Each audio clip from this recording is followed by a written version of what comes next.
Alrighty, just setting up the live stream. We'll be starting shortly. Here we go. Okay.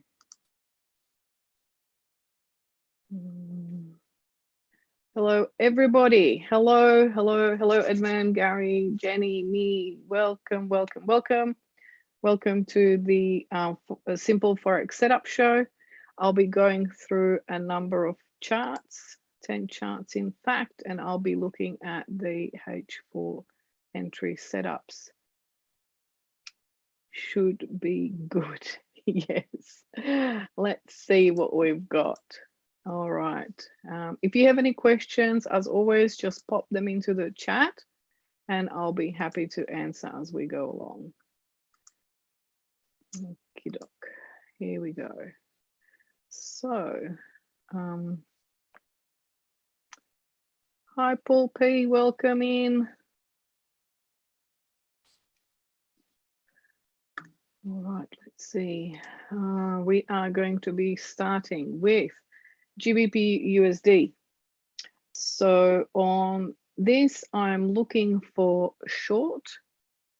So we're still in the downtrend now that has established. So if there is any pullback to the bottom of that range and to the trend line, the sort of short-term trend line there, and I would be looking for a short opportunity there. So let's see what happens. Happy March to you too, Paul. Lovely to have you in the class. Next currency pair I'll be looking at is Euro USD. Euro USD, I am looking at short as well, being in that downtrend there. There may be some price action going up, but I'm going to wait and just look for short opportunities. So I'm not going to be trading in the opposite direction at the moment.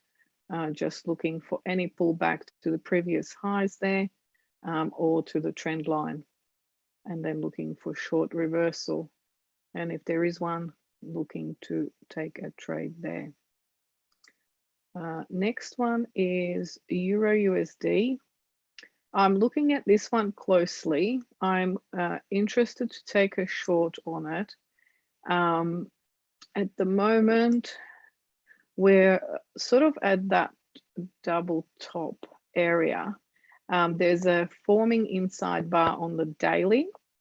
So I'm looking at either today or tomorrow. If there is a reversal, that would be great. So let's watch this bar. Whether that might form on H4 would be better. If not, might even have a look on H1 at that level. So let's see what we have there. At the moment, it is still in an uptrend. So we do have the double top there. So just manage your risk. Make sure you take lower risk and then wait for a retest at the bottom there later on for a better setup. So that's the confirmed setup. This is an earlier entry. So looking for short on AUD USD. Next currency pair, I'm looking at Gbp Jpy. I'm looking at short at any pullback up to the trend line. So at the moment, it's just flowing down. I want to see a good pullback to the trend line somewhere to look for short opportunities. All right, let me just check the questions in the chat. Hi, Jenny. Morning. Replace a pending order on expired. Do we go in again to penned? Yeah, if there is another opportunity, that opportunity that I was looking for did not work out. It didn't pan out, as in it did not execute. Therefore, that is now finished. So there's nothing to do until there's a new opportunity. So on AUD USD, I was looking when this green bar, let me just show you. So when this green bar went above the indecision bar, I placed the pending order short, but it didn't execute. Okay, so now that trade is not valid anymore because now the price went up. So we're looking for a new setup. If we have a new setup here that also has some kind of a reversal bar potential in the future, so the next bar or the following bars, then I would be looking to re-enter again, and I will post that trade on the Telegram group for sure. Yeah, but there's nothing to do now. I'm not going to be entering now on this particular bar.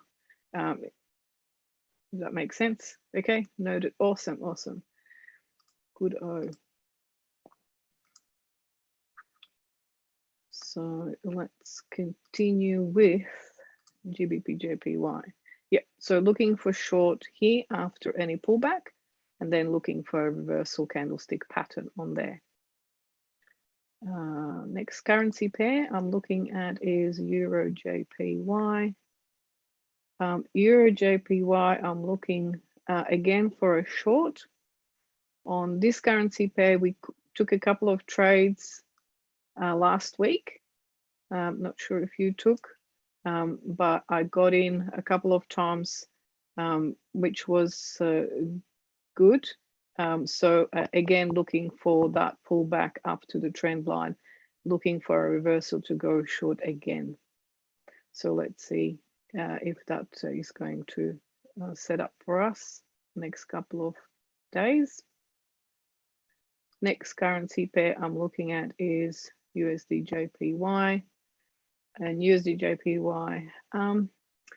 At the moment, it is a little bit, you know, sideways movement. It could potentially go either way. I'm still interested in short at this stage, but that may change depending on what happens with the next lot of price action.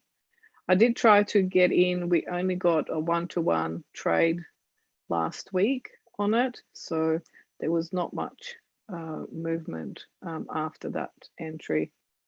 So let's see what we can see later on, looking for a reversal for a short when the price reaches a little bit higher. Next currency pair is USD Cad. And USD Cad, I'm looking for a short now.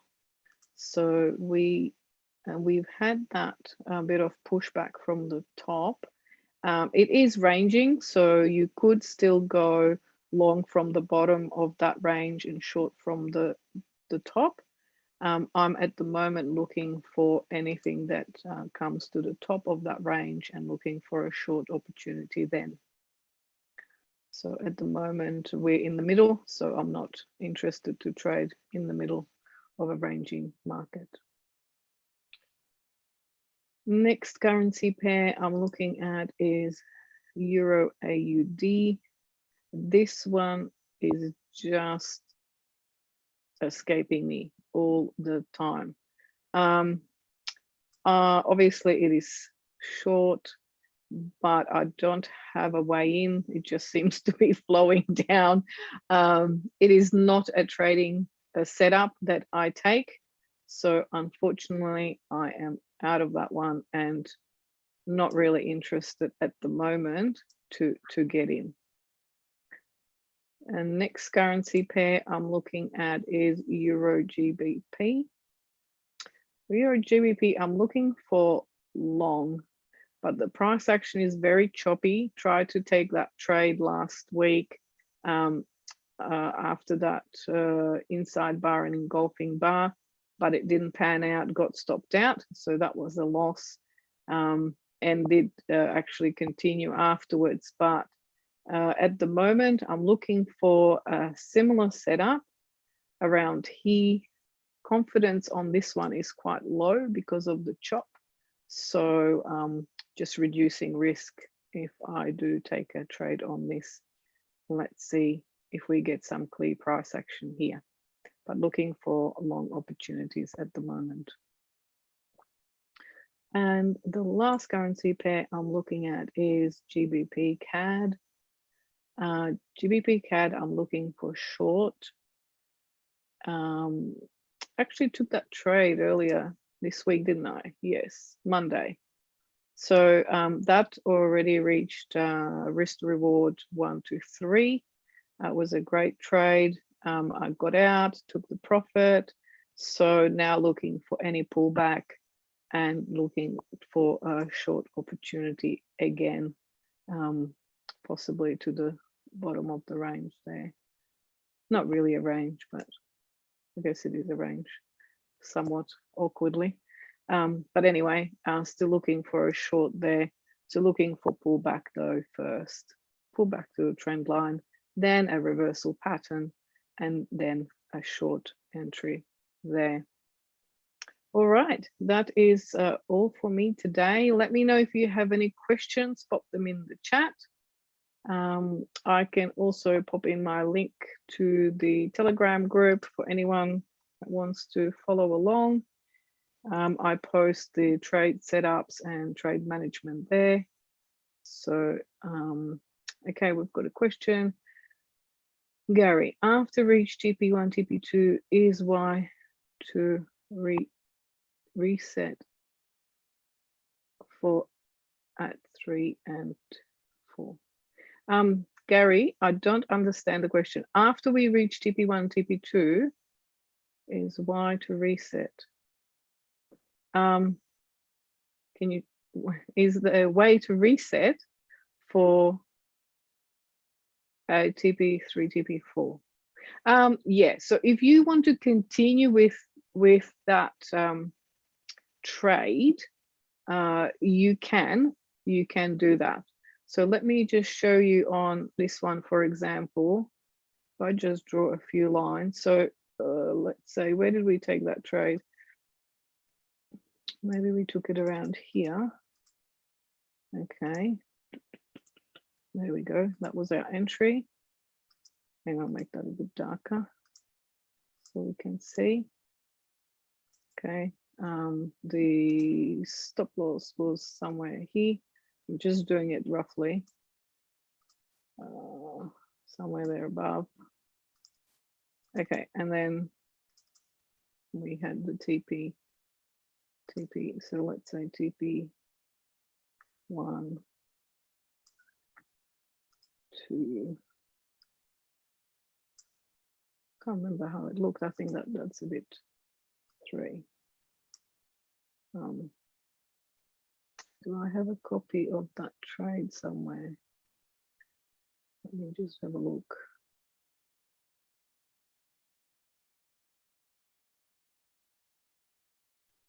Did I post? No, not sure. Okay, maybe it was something like that. So what happens is, Gary, use the Traders Toolkit to manage your trade exits. Let me know.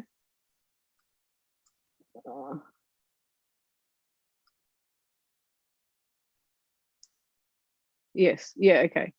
So what you can do is once, I'll just move this up a little bit. Okay, so we've got, let me just, so this is your stop loss, the original, that's the entry, TP1. You can get the Traders Toolkit to take out some profit at that point, if you wish. Then you have TP2. Again, you can ask the trading tool to take out some profit there. Now, let's say this was your original target, okay, the end target, and you feel that after you have reached TP2, you think it might go further, you just move that target a bit lower. So you can, for example, move it down to here. So you just hold, hold your cursor over the line that indicates the target profit. And I think you press Command or Control, and then you pull the line down to where you want it. Then that will become your new target, profit target. And then you just manage your trailing stop. So I think the trailing stop was somewhere there. I'll put it around there. So that was the original trailing stop. So once we don't have the original stop loss, we're moving it to a trailing stop and trailing with the trade.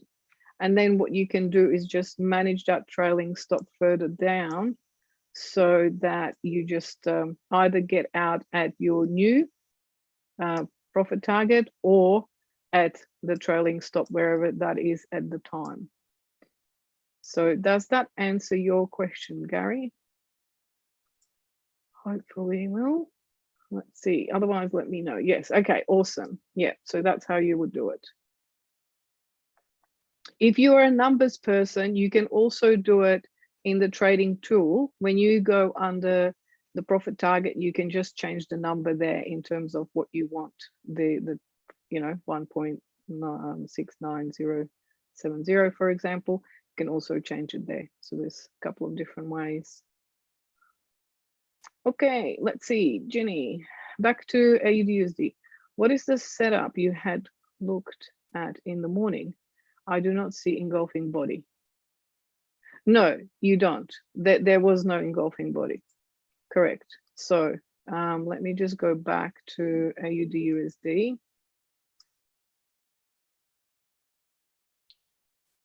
USD. Okay. So what I had in the morning was price action was, let me just get the drawing tool. Price action was here, right? And it went, this candle went above this indecision bar. Okay, so it was up there. What I was looking for, if that 4-hour bar then came back and went below the indecision bar, then it would have been an engulfing scenario, right? And that's what I was looking for, to enter underneath if the price came lower. So it didn't. The price kept going up. That's fine. I didn't get into the trade. There was no loss, nothing. Okay, I see, got it. Yeah, okay. So I'm not waiting for the engulfing to be formed. I'm basically trying to take it as it forms. Yeah, there's a difference. So it's a bit of an early entry. I'm not waiting for it to form. First, I'm trying to get it as it forms. Obviously, that's more risky because it's not finished. So therefore, reducing risk on that trade if you are taking that kind of trade. Okay, let's see. Any other questions? How can I trade in lot size in Traders Toolkit? Paul, I have no idea. I do not trade in lot sizes. I just use the risk to reward ratio, and I choose risk in a percentage term. So I'm not the right person to ask about lot size trading. I don't calculate it. For me, it's numbers, and it's too prone to causing, making a mistake. And so I don't calculate anything, try not to anyway. More visually, I see where things need to be on the chart, and that's how I then trade. I want to see it on the chart rather than calculate the numbers, because the numbers, when I look at the numbers, it doesn't really mean anything to me. So I don't work like that. Okay, so sorry, can't help you with that. All right, if there are no more questions, okie doke, thank you so much. And I look forward to seeing you again next Wednesday at 12 p.m. Singapore time. Thank you and bye for now.